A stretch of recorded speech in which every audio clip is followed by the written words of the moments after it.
মুখ্যমন্ত্রী আজকে বলেছেন কে বাম কে ডান সবাই আসুন, আমরা দিল্লির একনায়কতন্ত্রের বিরুদ্ধে লড়বো। আমি বলছি দিল্লি রাজ্য বলে কথা না, আমরা একনায়কতন্ত্রের বিরুদ্ধেই লড়বো।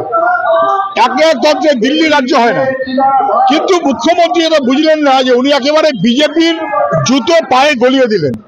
বিজেপি এতদিন ধরে বলছিল বাম ডান বুঝি না, তৃণমূলের বিরুদ্ধে এক হতে হবে, আর উনি বলছেন বাম ডান বুঝি না, বিজেপির বিরুদ্ধে এক হতে হবে।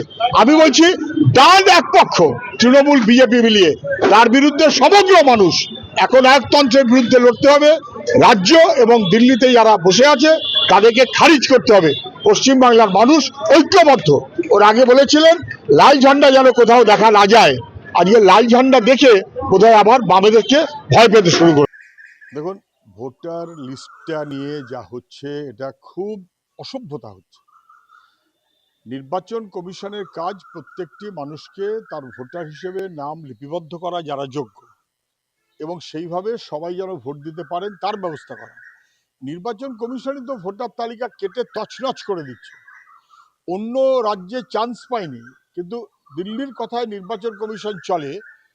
কেরালা তামিলনাড়ুতে সুযোগ পেল না, পশ্চিমবাংলায় সুযোগ পেল কেন? কারণ পশ্চিমবাংলায় মমতা ব্যানার্জি সরকার যেভাবে চললেন তাতে নির্বাচন কমিশনের সুবিধা হয়ে গেল, তারা একতরফা নাম কেটে দেওয়া, তারপর এখন জুডিশিয়ারির কাছে যাওয়া।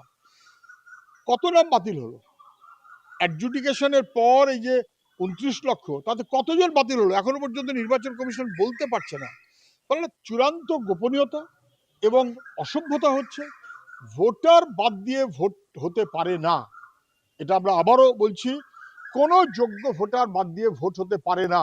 নির্বাচন কমিশন কি করবে তা তাদের ঠিক করতে হবে, কিন্তু যথাযথ মানুষের নাম লিপিবদ্ধ না করে, তাকে ভোটে দাঁড়াবার অধিকার না দিয়ে ঝুলিয়ে রেখে ভোট হতে পারে না।